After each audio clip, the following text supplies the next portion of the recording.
নামাজের ফজিলত আপনাদেরকে শোনাইতেছি, গভীর মনোযোগ দিয়ে কথাগুলো বোঝার জন্য চেষ্টা করবেন। আল্লাহর বান্দা ফজরের নামাজটা আদায় করে যখন জমিনে বের হয়, আল্লাহর বান্দা নিয়ত করে জোহরের আজান যখন কানে যাবে তখন সে আল্লাহর ঘর মসজিদে আবার আসবে নামাজ আদায় করার জন্য। জোহরের আজান যখন কানে যায় সমস্ত কাজকর্ম ফেলে রেখে আল্লাহর বান্দা চলে যায় নামাজ আদায় করার জন্য, আল্লাহর ঘর মসজিদে চলে যায়, জোহরের নামাজটা আদায় করে। ফজর এবং জোহরের নামাজের মধ্যবর্তী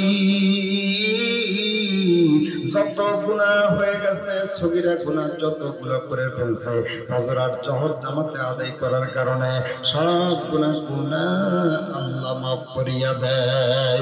জোহরের নামাজ আদায় করে আবার জমিনে বাহির হয়, নিয়ত করে ফেলে আসরের আজান যখন হবে তখন আসরের নামাজ আদায় করার জন্য আল্লাহর ঘর মসজিদে যাবে। আসরের আজান কানে যায়, আসরের নামাজ আদায় করার জন্য মসজিদ ঘরে চলে যায়, নামাজ আদায় করে। এবার জোহর আর আসর এর মধ্যবর্তী যত গুনাহ সগীরা গুনাহ হয়েছে সবগুলো সগীরা গুনাহ আল্লাহ রাব্বুল আলামিন মাফ করিয়া দেয় জোহর আর আসরের নামাজ আদায় করার কারণে। আসরের নামাজ যখন পড়ে এরপরে জমিনে ছড়ায়া পড়ে আমার বন্ধুগণ দুনিয়াবি কাজকর্মে ব্যস্ত থাকে। মাগরিবের যখন আজান হয়, মাগরিবের নামাজ আদায় করার জন্য আল্লাহর বান্দা চলে আসে, আল্লাহর ঘর মসজিদে চলে আসে মাগরিবের নামাজ আদায় করার জন্য। মাগরিবের নামাজটা যখন আদায় করে, এই মাগরিব আর আসর আদায় করার কারণে এর মধ্যবর্তী যতগুলা সগীরা গুনাহ হয়ে গেছে সবগুলো সগীরা গুনাহ নামাজের বরকতে আল্লাহ তাআলা মাফ করিয়া দেয়। এবার মাগরিবের নামাজ আদায় করে আল্লাহর বান্দা চলে যায়, দুনিয়াবি কাজকর্মে ব্যস্ত হয়ে যায়, আবার মাগরিবের নিয়ত করে ফেলে। মাগরিবের নামাজ পড়ে তো চলেই গেল, এশার জন্য নিয়ত করে ফেলে। এশার আজান যখন কানে যায় আর বিলম্ব করে না, আল্লাহকে সারা দেওয়ার জন্য মসজিদ ঘরে চলে যায় নামাজ আদায় করার জন্য। ইশার নামাজটাও পড়ে ফেলে, আল্লাহর বান্দা মাগরিব পড়ে চলে গেছে, ইশা পড়ার জন্য চলে আসছে। ইশা যখন পড়ে ফেলে, মাগরিব আর ইশার মধ্যবর্তী যতগুলো সগীরা গুনাহ করে ফেলছে সবগুলো সগীরা গুনাহ আল্লাহ মাফ করিয়া দেয়।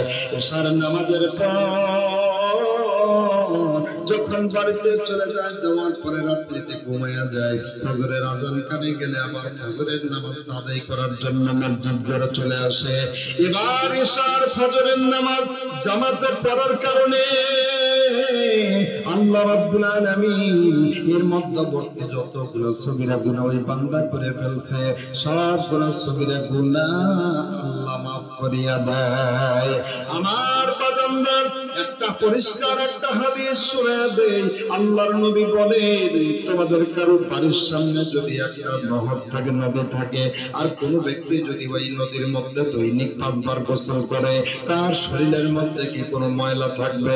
সাহাবায়ে কেরাম বললেন নবী গো, কোন ব্যক্তি যদি 5 বার গোসল করে তার শরীরের মধ্যে কোনো ময়লা থাকবে না।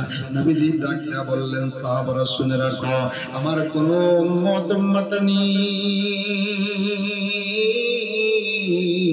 যদি 5 ওয়াক্ত নামাজ যদি আদায় করতে পারে, একজন মানুষ যদি 5 বার গোসল করে তার শরীরের মধ্যে যেমন কোনো ময়লা থাকে না, আমার কোন উম্মত যদি 5 ওয়াক্ত নামাজ যদি ইহতিমামের সাথে গুরুত্ব সহকারে 5 ওয়াক্ত নামাজ আদায় করতে পারে, আল্লাহ পাক তার শরীরের মধ্যে কোনো গুনাহ রাখে না, তার সমস্ত গুনাহ আল্লাহ মাফ করিয়া দেয়।